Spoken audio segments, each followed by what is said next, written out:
She said something about the family that makes so much sense to me. I've noticed that they will do anything and everything to be famous. Blake Lively and Ryan Reynolds are melting down as their carefully curated family image crumbles under public scrutiny.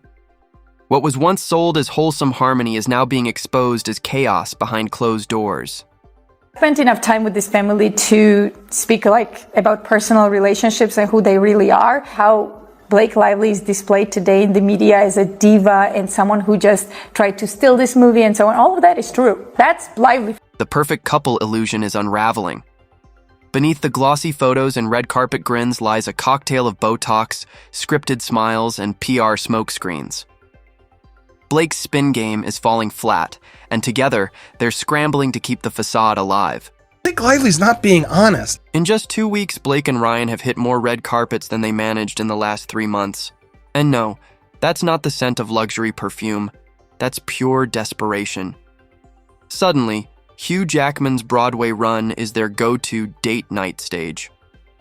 Blake Lively and Ryan Reynolds' worldwide PDA tour is backfiring. Nice try, but nobody's convinced by the supporting Hugh narrative. The vibes scream damage control, not friendship. It's as transparent as Blake's novelty accessories. They could show up at a mall food court opening, and the act would still look staged. Blake and him, when they arrived at Hugh Jackman's play, his Broadway play that he's been promoting a lot lately, and of course his best friend and his wife, Blake, showed up, and she stopped to pose for the paparazzi outside. Welcome to the public rebrand parade. Every staged photo op feels less like casual fame and more like couples therapy with flashbulbs. Their marriage isn't healing. It's being live-streamed, one paparazzi snap at a time. So the reason why she was wearing a pizza bag or a bag shaped as a pizza was because she was promoting Another Simple Favor. But here's where it gets juicier. Let's roll back to the family drama they've been smothering under designer labels and Botox injections. Journalist Elizabeth Lane has had a front row seat to the Lively circus, and according to her, this family treats fame like a permanent IV drip. Wants to show everyone that he supports Ryan Reynolds, which we know is not a great move. There was another story on Daily Mail about how fans are telling Hugh Jackman to stay away, but he's not listening, he's not going to do it, and he will be. So call it what you want, but it's not sisterly affection. It's a survival game. Robin was the it girl back when VHS still ruled, but the spotlight moved on. Blake? She swore that would never be her fate. Now, Robin fades like an outdated filter while Blake grips fame with Botoxed claws.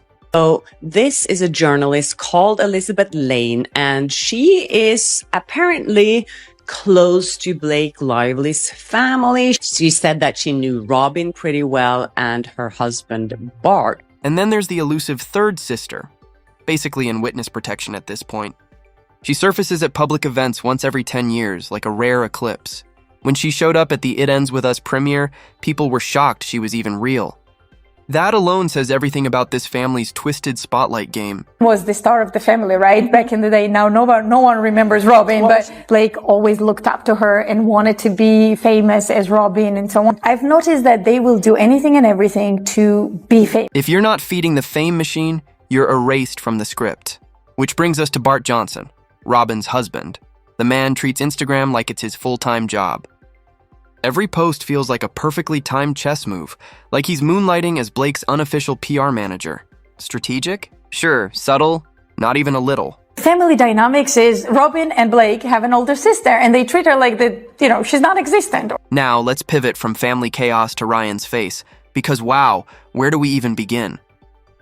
He's 48, which is fine. What's not fine is trying to reverse aging with spray tan sludge and enough fillers to open a clinic. At this point, he's less man, more walking Pantone swatch in neon orange. I think, yeah, as you said, it also goes for Blake. And I think there's been some rivalry going on there. And her older sister that no one ever talks about, she showed up at the It Ends With Us premiere and something else. And people were like, oh my God, she never shows up at anything. So people have started comparing him to Ross from Friends. Yes, the infamous tanning booth episode. Honestly, even Ross would beg him to call it a day.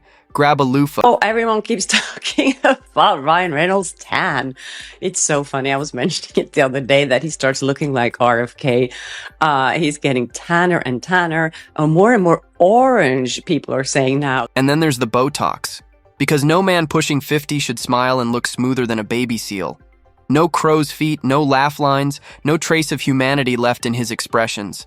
His face has officially entered mannequin territory. Been a lot of stories about Ryan's appearance lately. I don't like mocking people for their appearance, but I think when you're doing something on purpose that makes you look really weird, I think it's okay to call it out. Close-ups from Daily Mail confirmed what everyone already suspected. Ryan's tan doesn't stop at his face. Patchy, uneven orange streaks run down his neck like the world's worst camouflage. When even your neck is lying, what else are you hiding? And as I said, I think he looked like RFK, but somewhat people online have also been comparing him to this episode of Friends with Ross. I know! Now let's roast Blake, because if you thought Ryan's tan was a crime, wait until you hear about her $6,000 pizza purse. Yes, $6,000 for something that looks like it was glued together at a kindergarten craft table. Fashion outlets covered it like the Holy Grail, but let's be honest, this wasn't style. It was a PR stunt so thirsty it could drink the Hudson dry. Ryan Reynolds, who is so vain. And the thing is, he's 48, he's aging, he doesn't have any lines. I can totally see he's done Botox around his eyes and all that stuff that a lot of guys in Hollywood do.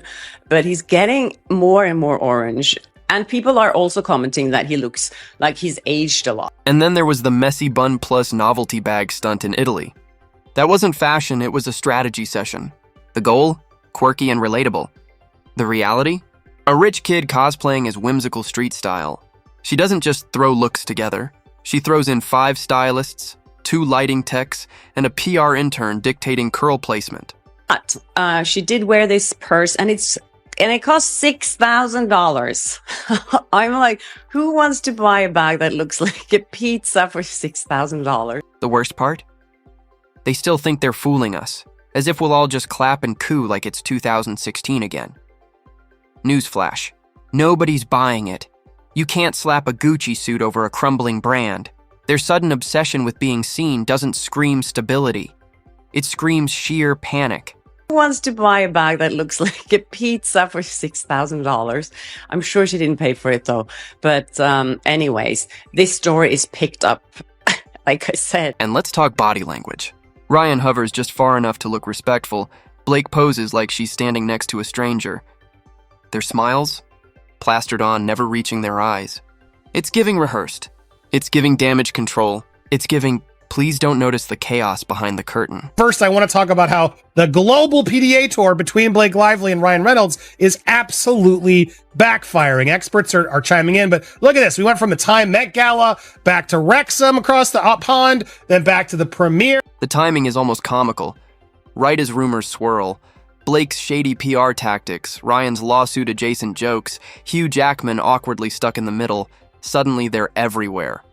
It's the PR version of tossing scented candles into a house fire. Sweetheart, the roof's already gone. We see the smoke. A month after Ryan Reynolds did the UN climate conscious pledge. He is such a hypocrite. But no, they got to get this good press no matter where they go. That's what they'll be doing. And we've been covering it. Thanks to everybody's watching. But here's what experts are now questioning. A family addicted to relevance. A couple faking chemistry. A brand collapsing faster than Ryan's spray tan. Blake's cosplaying fashion icon. Ryan's dissolving into an Oompa Loompa hue. And the rest of us? We've got front row seats with popcorn in hand. If this circus is their version of unproblematic, I'd hate to see what problematic looks like. And just when you thought it couldn't get messier than fake tans and $6,000 pizza purses, enter the world's most unwilling +1, Hugh Jackman. Poor Hugh. And he will be deposed by Brian Friedman, and he has to tell him everything that he knows about Ryan and about especially Nice Pool. The man just wanted to plug his Broadway play. Instead, he's been drafted into Hollywood's ugliest scandal without so much as a ticket stub. That's the curse of being pals with Ryan Reynolds. Somehow every friendship morphs into a legal liability. Here's the tea. Hugh is now wedged between Blake's cry me a victim routine and Ryan's sarcastic bad boy unraveling. Reynolds' oh-so-hilarious intimacy coordinator joke, the one the internet instantly read as a Baldoni dig, Yeah, that snowballed into actual legal fire. And since Hugh shares stage space and red carpets with Ryan, he's now staring down the barrel of a subpoena. Imagine being so radioactive that even Wolverine has to lawyer up for standing too close. There's been footage of them together, taking helicopter rides all over the world. As we know, Anna de Armas was dating Ben Affleck a few years ago, which didn't end very well. And the backlash? Instant. Daily Mail caught Hugh hugging Ryan after his play, and suddenly fans were screaming "Red flag" louder than Blake's PR team during a leak. Poor Hugh can't even show basic kindness without being treated like he's sneaking into detention. In the Blake and Ryan circus, even friendship looks suspicious. There's also some close-up photos of him in Daily Mail where they showed his neck that looked very orange, and there were pictures of Blake and him when they arrived at Hugh Jackman's play. And since we've already dragged Hugh into the mess, let's not skip his romance subplot. On paper, Hugh and Sutton Foster look wholesome. Online, the receipts tell a different story. The timeline's shadier than Blake trying to defend herself in an interview. Word is Sutton showed up before Hugh's 28-year marriage to Deb Furness was officially done. When the public sees Blake and Ryan looking lovey-dovey at the event, but then goes on TikTok and sees a video about a lip reader sharing that Blake ordered Ryan to kiss her, for instance, it creates mistrust in the couple and plants seeds of doubt that their relationship is staged. That's not a love story. That's every midlife crisis cliche crammed into a Broadway spotlight. And Deb? She's not mincing words privately.